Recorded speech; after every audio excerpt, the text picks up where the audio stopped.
오늘은 성도다움이라는 제목입니다. 에베소 교회도 편지를 쓰고 있는 바울도 고난 중에 있었습니다. 여러분, 에베소서를 기억할 때는 에베소서의 수신자들이 어떤 상황인지, 고난 가운데 있는 상황이죠. 신앙을 위해서 경제적으로, 사회적으로 굉장히 고난 속에 있었던 사람임을 여러분 기억하셔야 됩니다. 또 이 에베소서를 쓰고 있는 바울도 지금 고난 중에 있어요. 감옥에 갇혀 있죠. 옥중서신이라고 이야기하는 4편의 편지가 있습니다. 첫 번째는 어딜까요? 에베소서, 그 다음에 빌립보서, 그 다음에 골로새서, 그 다음에 빌레몬서, 이 4권을 옥중서신이라고 그래요. 그러니까 옥에 갇혀 있는 사도 바울의 모습을 에베소서에서 찾아볼 수 있습니다.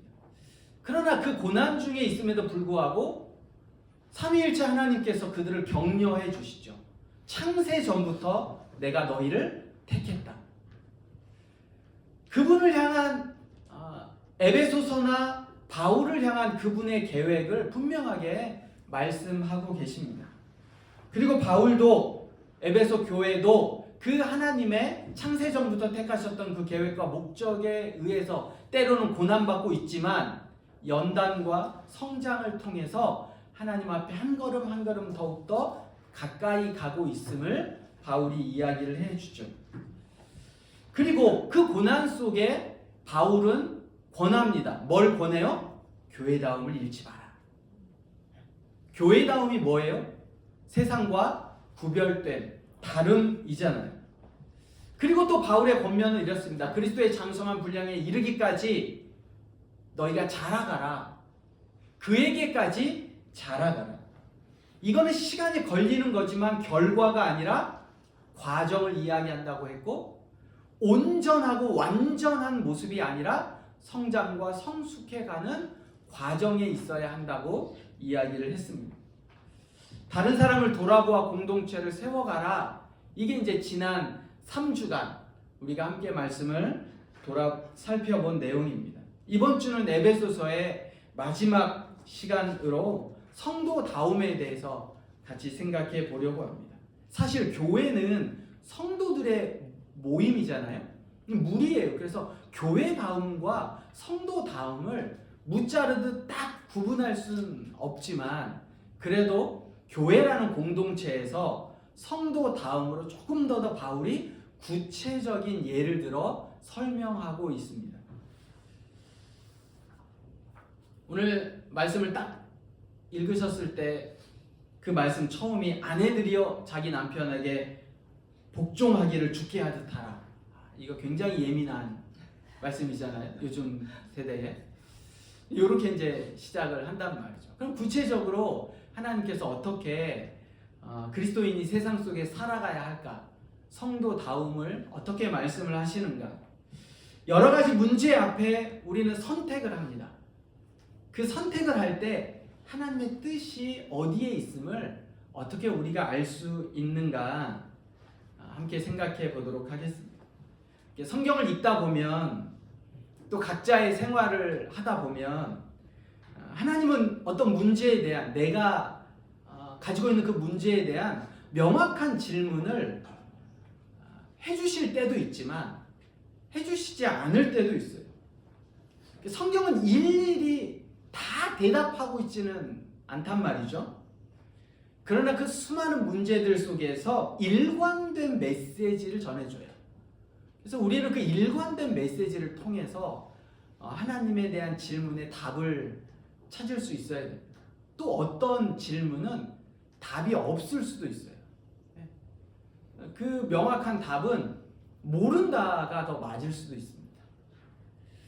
그리고 때로는 그 답이 지금은 신앙의 연륜이 좀 어려서 질문이 되어질 수 있지만 시간이 가다 보면 또 이게 질문으로 생각되어지지 않을 때가 있어요. 그런 과정 속에 우리가 있음을 여러분 잘 기억하시고, 그럼에도 불구하고 오늘 말씀을 통해서 하나님이 무엇을 말씀해 주시는지 구체적인 성도다움에 대해서 같이 생각해 보겠습니다. 자, 지난 시간에 교회답게 행하라 라고 했으면 이번 시간은 성도답게 행하라라는 겁니다. 에베소서 4장 22절에서 24절을 우리가 같이 한번 읽어보겠습니다. 에베소서 4장 22절부터 24절까지 한번 읽어보겠습니다. 시작. 너희는 유혹의 욕심을 따라 썩어져가는 구습을 따르는 옛사람을 벗어버리고 오직 너희의 심령이 새롭게 되어 하나님을 따라 의와 진리의 거룩함으로 지으심을 받은 새 사람을 입으라. 자, 성도다움은 뭐라고 이야기하냐면 새 사람을 입는 거라라고 말씀을 하고 있어요. 자, 새 사람을 입는다라는 게 우리가 일상 안에서 직장 생활을 하다가 집에 들어가면 바로 뭐부터 해요, 여러분? 에? 손을 씻어요. 그죠? 손을 씻어. 자, 생각해 보세요. 나갔다가 직장 생활이든 밖에서 생활하다가 집에 딱 들어가면 먼저 손을 씻어. 굉장히 개인 위생에 철저하십니다. 그리고 나서 옷을 갈아입죠. 그죠? 밖에서 입던 옷 그대로 들어와서 침대에 눕는 없어요. 다 씻고 옷 갈아입고 그리고 이제 생활합니다. 요게 그거예요. 옛 사람의 모습을 벗어버리고 새 사람의 옷을 입으라 라고 이야기합니다. 이게 성도다움이라는 거예요. 자, 두 번째는 에베소서 5장 1절에서 2절입니다. 같이 한번 읽습니다. 그러므로 사랑을 받는 자녀같이 너희는 하나님을 본받는 자가 되고 그리스도께서 너희를 사랑하신 것 같이 너희도 사랑 가운데서 행하라. 그는 우리를 위하여 자신을 버리사 향기로운 제물과 희생 제물로 하나님께 드리셨느니라. 아멘. 두 번째는 하나님을 본받는 자가 되라라는 거예요. 여러분 살다 보면 기준을 정할 때 기준을 정해야 돼요. 기준을. 누구를 본받아야 돼요? 하나님을 본받는 자가 되어야 합니다. 기준을 정확하게 잡아야 돼요. 하나님을 본받는다는 건 뭐냐? 그 뒤에 보면 하나님이 우리를 사랑하셨던 것처럼 우리도 서로 사랑하라라는 거예요. 사랑하라. 용납하라. 그러니까 어떤 기준을 성도다움의 기준은 뭐냐? 누구를 쫓아가는 거예요? 하나님을 쫓아가는 거예요. 근데 하나님의 무엇을 쫓아가요? 하나님이 나를 사랑하셨던 것처럼 내가 서로 사랑하고 용납하는 것, 이게 성도다움이라고 이야기를 합니다. 세 번째, 에베소서 5장 8절에서 11절을 같이 한번 읽을게요. 시작. 전에는 어둠이었더니 이제는 주 안에서 빛이라. 빛의 자녀들처럼 행하라. 빛의 열매는 모든 착함과 의로움과 진실함에 있느니라. 주를 기쁘시게 할 것이 무엇인가 시험하여 보라. 11절까지 있죠. 그죠? 너희는 열매 없는 어둠의 일에 참여하지 말고 도리어 책망하라. 아멘. 자, 뭐처럼 살아가라고요? 빛의 자녀답게 살아가라라는 거예요. 성도다움은 빛의 자녀답게 살아가라는 거예요. 빛은 어두움을 몰아냅니다. 어두움을 없애려고 아무리 노력해 보세요. 어두움을 없앨 수 있나? 한 가지 방법은 불을 켜면 됩니다. 불을 켜면 돼요.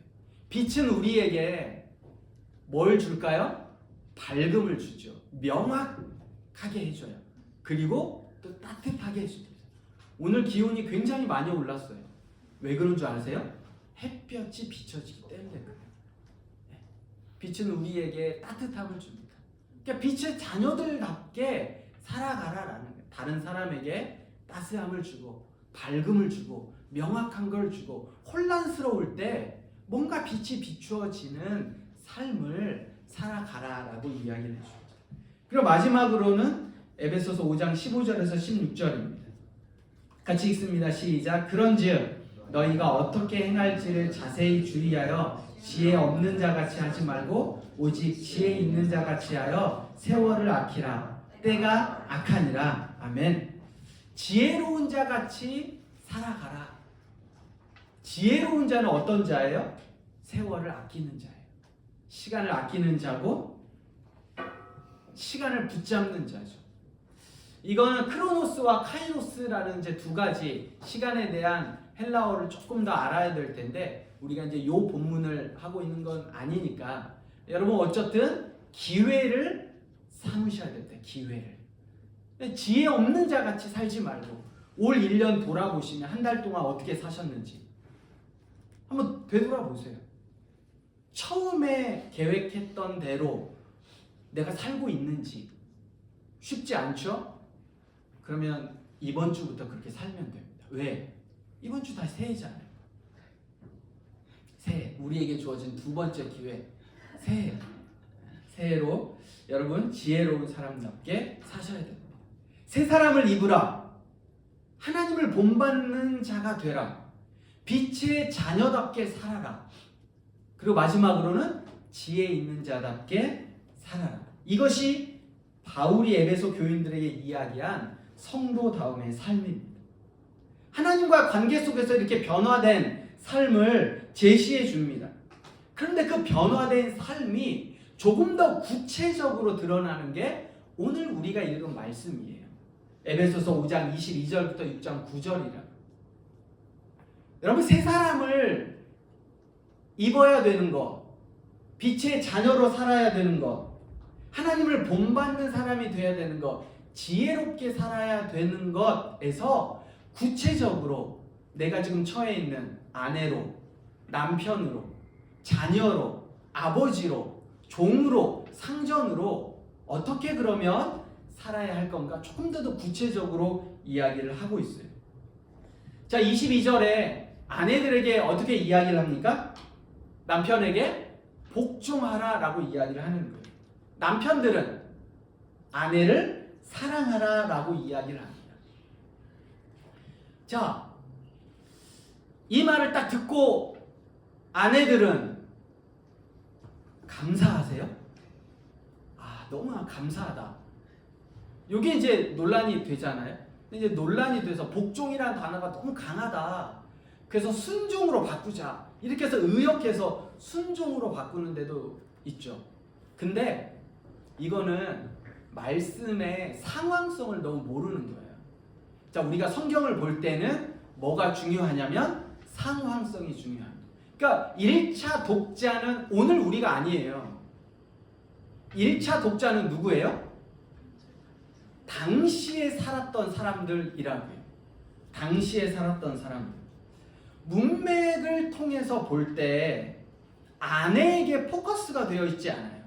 이 문맥은. 누구에게 포커스가 되어 있을까요? 남편들에게 사실 포커스가 되어 있어요. 내용적인 것도 그렇고 분량도 그렇고 당시 문화적인 배경도 그렇습니다. 이거를 읽고 아내들이 화를 낼 일이 아니에요. 특별히 요즘의 젊은 아내들에게는. 자, 당시에 아내들은 남편에게 복종하는 게 당연했어요. 그러니까 당시라고요. 당시. 근데 딱 아내들에게 요구하는 건 딱 하나예요. 뭐냐? 그 복종이 억지로 하는 거나 부득이함으로 하는 거나 어쩔 수 없는 시대 상황으로 하는 게 아니라 죽게 하듯 하라라는 거예요. 당연히 이 글을 읽고 있는, 서신을 읽고 있는 사람들은 에베소 교인들이겠죠. 그러니까 그들이 예수님을 어떻게 섬기는지를 누구보다 바울은 잘 알고 있어요. 그러니까 너희가 너희 남편을 섬길 때 정말 어쩔 수 없이 그냥 한번 결혼했으니까 어쩔 수 없는 모습이 아니라 예수님을 대하듯 그렇게 복종하고 섬겨라 라고 한다면 아내들은 어떨까요? 기뻐할 수 있어요. 기뻐할 수 있어요. 그리고 당시에 로마 초기에 아내들은, 문화적 배경이에요. 아내들은 재산의 목록에 들어갔어요. 그러니까 아내가 남편에게 복종하는 거는 어렵지 않다고요. 당시 아내들에게 어렵지 않아요. 이게 무슨 논란거리가 되지 않아요. 단 뭐가 논란거리가 될까요? 남편들은 달랐어요. 근데 그 남편들에게 뭐라고 이야기해요? 목숨을 내어주듯. 왜? 그리스도가 교회를 위해 자기의 생명을 내어주듯 사랑하라 라고 하면 남편들에게 요구하는 건 다릅니다. 아내들에게 요구하는 건 그렇게 어렵지 않은데 남편들에게 요구하는 건 굉장히 어려운 거예요. 자신을 사랑하듯 자신을 아끼듯 아내를 사랑하라라고 하면 당시의 문화적인 배경은 아내는 재산 중에 하나였기 때문에 남편들이 어느 누구도 그렇게 하지 않아요. 자신의 목숨을 내어주듯 자기를 사랑하듯 사랑하지 않는단 말이죠. 특별히 말씀해 보면 교회를 위하여 자신을 주심 같이 거룩하게 하시고 티나 주름 잡히는 것이나 이런 것이 없이 거룩하고 흠이 없이 아내를 대하라. 로마 시대만큼 성적으로 문란하고 종교적으로 다신교의 사회였기 때문에 그들에게 거룩은 찾아볼 수 없었습니다. 굉장히 많은 혼외자를 두고 있었기 때문에 그 환경 속에서 그리스도가 교회를 사랑하듯 거룩하고 흠이 없이 네 아내만을 사랑하라라는 말은 당시의 문화적인 환경 속에서 쉽지 않은 이야기였다는 것. 그럼에도 불구하고 성도다웁게 살아가려면 남편들에게 그 거룩함을 요구하고 있었습니다.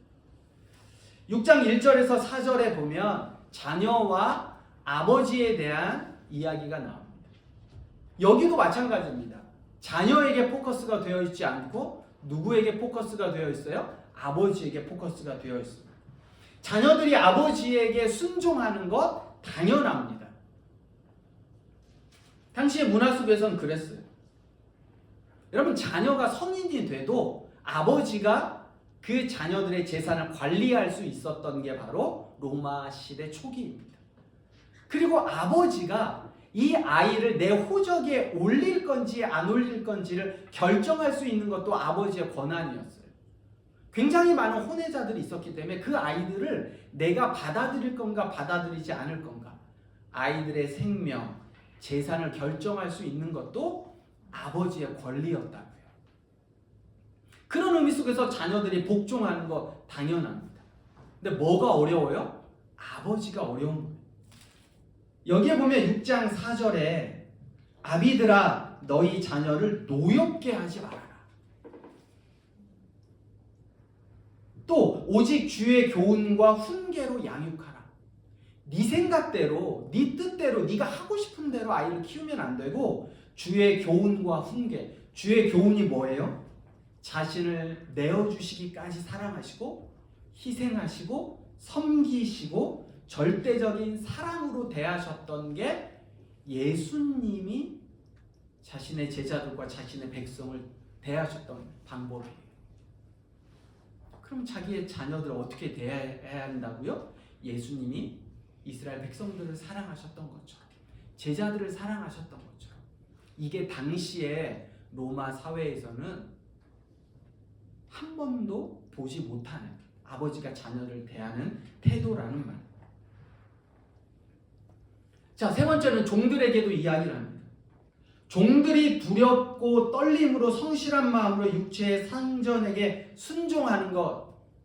자, 이제 다 아시겠죠? 이건 어때요? 당연한 거예요. 당연한 거죠. 아내가 남편에게, 자녀가 아버지에게, 종이 상전에게 복종하는 건 당연한 거라고. 어렵지 않아요. 근데 뭐가 어려워요? 상전들이 행해야 되는 게 어렵다는 거예요. 여러분 9절에 보세요. 상전들아 너희도 그들에게 이와 같이 하고. 누구에게 이와 같이 하라는 거예요? 종들에게 이와 같이 하라는 거예요. 위협을 그치라. 이는 그들과 너희의 상전이 하늘에 계시고. 그러니까 종의 주인이나 종을 부리는 상전의 주인이나 실질적으로는 누구라는 얘기예요? 하나님이시라는 얘기예요. 근데 그 말씀 뒤에 보면 하나님은 차별하지 않으신대요. 외모를 취하는 일이 없대요. 그러면 누구나 하나님 앞에는 종이나 상전이나 다 어떻다는 거예요? 다 똑같다는 거예요. 네가 부리는 종을 이렇게 대하면 상전인 너는 그리스도의 종된 종을 어떻게 대해야겠니? 이렇게 구체적으로 이야기하고 있다. 여러분, 성도다움이 뭐냐? 교회다움도 우리가 지난주에 한마디로 거룩합니다, 구별됨이다 라고 봤어요. 성도다움도 마찬가지.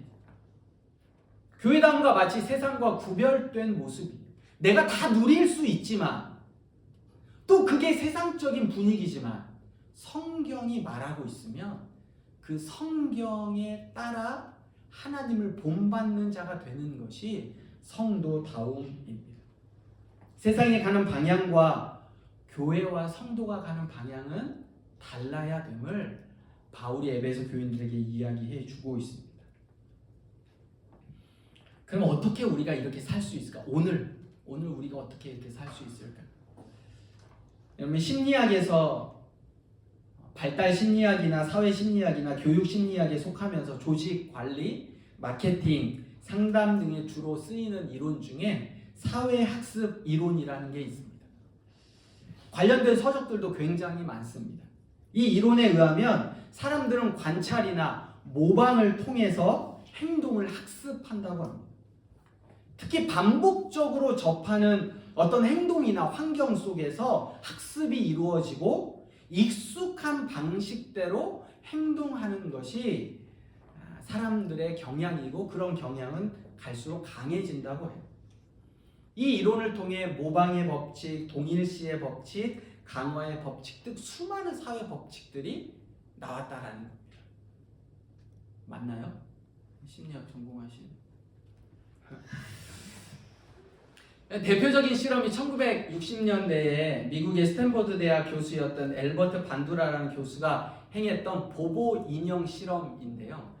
그게 이제 3살에서 6세 아이들을 두 그룹으로 나누어서 한 그룹은 이 보보 인형을 아주 공격적이고 함부로 하는 모습을 이렇게 보여줬대요. 그리고 다른 한쪽 그룹은 이 인형을 너무 사랑하고 아껴주고 소중히 여기는 모습을 보여줬답니다. 그리고 난 다음에 영상을 다 보여주고 난 다음에 그 아이들에게 그 인형을 가지고 놀게 했대요. 자, 공격적으로 또 때리고 발로 차는 모습을 봤던 그 아이들은 그 인형을 어떻게 가지고 놀까요? 그렇게 가지고 놀겠죠. 함부로 대하겠죠. 근데 정말 사랑해주고 아껴주고 이렇게 인형을 했던 모습을 본 친구들은 어떻게 그 인형을 가지고 놀았을까요? 아껴주고 사랑해주고 예뻐해주고 그렇게 놀았다는. 우리는 대부분 많은 시간을 세상 속에서 믿지 않는 사람들과 관계를 통해 학습합니다. 배워요. 그래서 그게 전부인 것처럼 우리가 여겨질 때가 있어요. 내가 그렇게 오랜 시간 동안 그들과 세상의 잘못된 문화와 올바르지 않은 모습 속에 계속 보다 보면 그게 맞는 것 같아. 그게 옳은 것 같아. 그래서 구약 초기 노아의 시대부터 오늘날에 이르기까지 이 세상에 죄가 아주 가득 찼다고 하면 우리는 사실 많은 경우 죄에 익숙해 있어요. 나도 모른 죄. 그러면서 이게 옳은 것처럼, 이게 맞는 것처럼 살아간다는 겁니다. 그럼 어떻게 해야 될까? 세상을 떠나야 될까?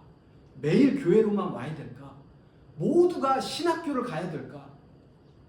여러분, 제가 신학교를 가보니 신학교도 비슷비슷해요. 여러분, 파레토 법칙이라고 알죠? 한 사회에 20%만 열심히 일하다라는 거예요.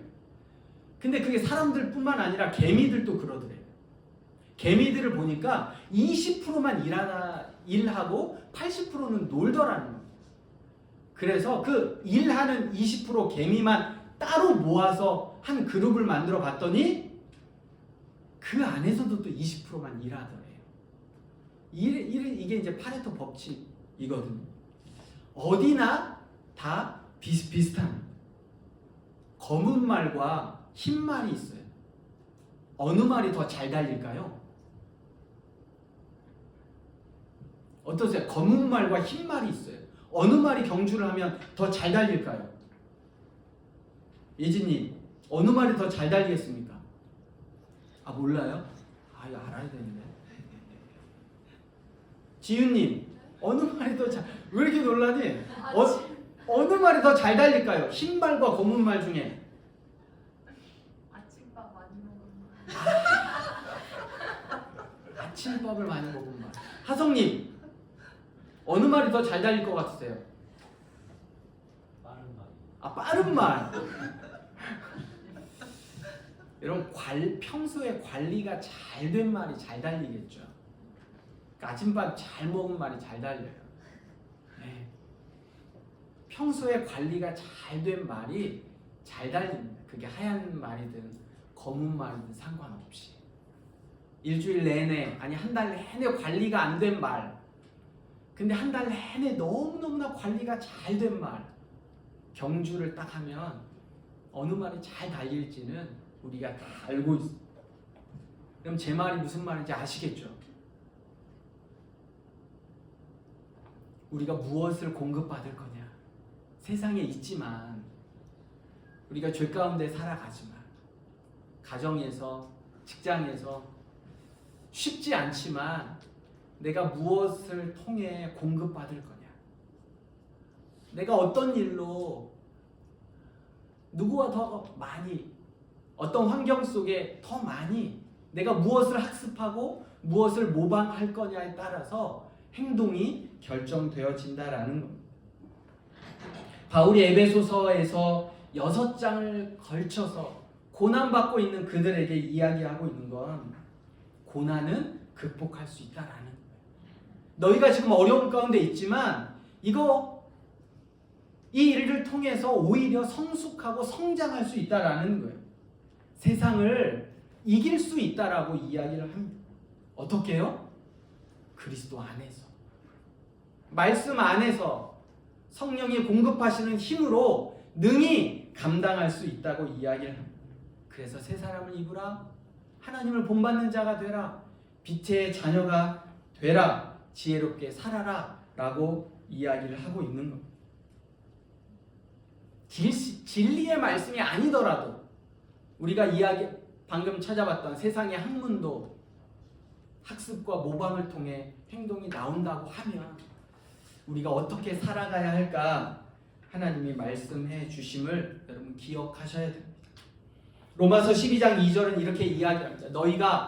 너희는 이 세대를 본받지 말고 오직 마음을 새롭게 함으로 변화를 받아 하나님의 선하시고 기뻐하시고 온전하신 뜻이 무엇인지 분별하도록 해라. 명확하게 이야기를 해요. 너희가 이 세상을 본받지 말아라. 그리고 하나님의 말씀을 굳건히 붙잡아라. 이 세대를 본받지 말라고 사도 바울이 로마 교회에게 이야기하는 건 이 세대를 본받고 있는 사람들이 교회 안에도 있다는 이야기입니다. 그래서 이야기를 하는 거예요. 경종을 울려줍니다. 여러분 진리는 단순해요. 저를 한번 보실래요? 하나님이 하라고 하시는 일을 하면 되고 하나님이 하지 말라고 하는 일은 안 하면 됩니다. 복잡하게 생각할 거 없어요. 그렇죠?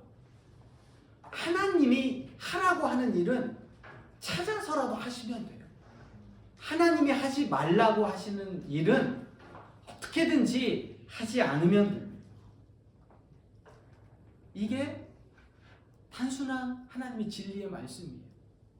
자, 우리가 세상 속에 많은 시간을 사실은 그리스도 안에 있기보다 말씀과 함께 있기보다 세상 속에 있어요. 그럼 어떻게 해야 되냐? 그러면 시간의 양을 질로 바꾸어 쓰세요. 우리가 모두 다 매일 말씀 보고 매일 성경 붙잡고 매일 큐티만 하는 삶으로 살 수는 없어요. 당연히 내가 나에게 주어진 일을 열심히 사셔야죠. 하셔야 돼요. 그럼 어떻게 해야 되냐? 시간의 양을 질로 바꾸시라. 특별히 우리가 에베소서 1장 3절에서 14절을 한번 보면 여러분들 안에 동그라미로 체크되어져 있는 게 있어요. 한번 보세요. 에베소서 1장 3절에서 14절에 보면 우리가 첫 시간에 밑줄 쳤던지 동그라미 쳤던지 이게 있다고요. 뭡니까? 뭐예요? 그리스도 안에서예요. 맞죠? 여기 체크가 되어 있으셔야 돼요, 여러분의 성경에. 그리스도 안에서. 우리가 그리스도 안에 있으면 내가 하는 직장 일이 하나님의 일인 줄 믿습니다. 내가 그리스도 안에 있으면 믿는 자로서 행하는 어떤 일도 하나님의 일이라고. 세상의 일과 하나님의 일을 구분하지 마세요. 내가 열심히 일하는 것, 이거 뭐예요? 하나님의 일이에요. 단 내가 어디 안에 있으면, 그리스도 안에 있으면, 그리스도에 속해 있으면 내가 하는 일이 하나님의 일이라고. 근데 우리는 이 생각을 하지 않아요. 꼭 큐티해야만 하나님의 일이고, 꼭 말씀을 봐야만, 무릎 꿇고 기도해야만 그게 하나님의 일이라고 생각한단 말이에요. 아니요. 그렇지 않아요. 더 중요한 건 내가 그리스도 안에 있느냐. 내가 그리스도로 새 사람을 입었느냐. 내가 하나님을 본받고 있느냐. 내가 빛의 자녀냐. 내가 지혜로운 자냐. 내 정체성이 먼저라. 이러면 시간의 양을 질로 바꾸어 쓰실 수 있어요. 내가 어떻게 살 거냐? 당연히 그리스도 안에 하나님의 사람으로 살아가는 삶이어야. 이것이 성도다움이에요. 성도다움. 내가 어떤 생각을 하고 내가 누구인지를 명확하게 기억하고 살아가는 것. 말씀을 마무리합니다. 지난 한 달간 에베소서를 묵상하면서 바울의 한결같은 메시지는 세상과 달라야 한다. 어떻게 세상과 다르게 살 수 있을까? 우리가 그리스도 안에 있을 때, 우리가 말씀에 붙잡혀 있을 때, 말씀이 하라면 하고 말씀이 하지 말라면 하지 않는 삶. 그 삶에 있을 때 고난을 대하는 태도가 달라집니다. 고난 중에 소망을 바라볼 수 있습니다. 내가 누구에게 위로받을 건가? 세상인가? 돈인가? 월급인가? 연봉인가? 어떤 세상이 이야기하는 지위인가? 거기서 내가 위로받고 내 정체성을 찾을 건가? 아니, 오직 말씀이신 하나님 앞에 있습니다. 교회와 성도가 어떻게 생활해야 하는가? 구체적인 것으로 하나님이 우리에게 말씀해 주고 있습니다. 명절에 일주일 동안 쉬시죠. 이 쉼을 통해서 여러분들이 다시 회복되어질 때 특별히 에베소서를 다시 한번 쭉 묵상하시고, 사도 바울이 에베소 교인에게 말씀하셨던 것들, 오늘 나에게 뭐라고 말씀하시는지 다시 들으시며 한 해를 결단하고 새롭게 새해를 맞이하시기 바랍니다. 세상에 속해 있지만 교회다움을 잃지 않는, 세상 사람들과 함께 살지만 성도다움을 잃지 않는, 우리의 본향은 이 땅이 아니라 하늘에 있음을 늘 기억하는 하늘 나그네로 새롭게 2025년 시작하신 여러분이 되시기를 주의 이름으로 부탁드립니다. 이 시간 함께 찬양하겠습니다.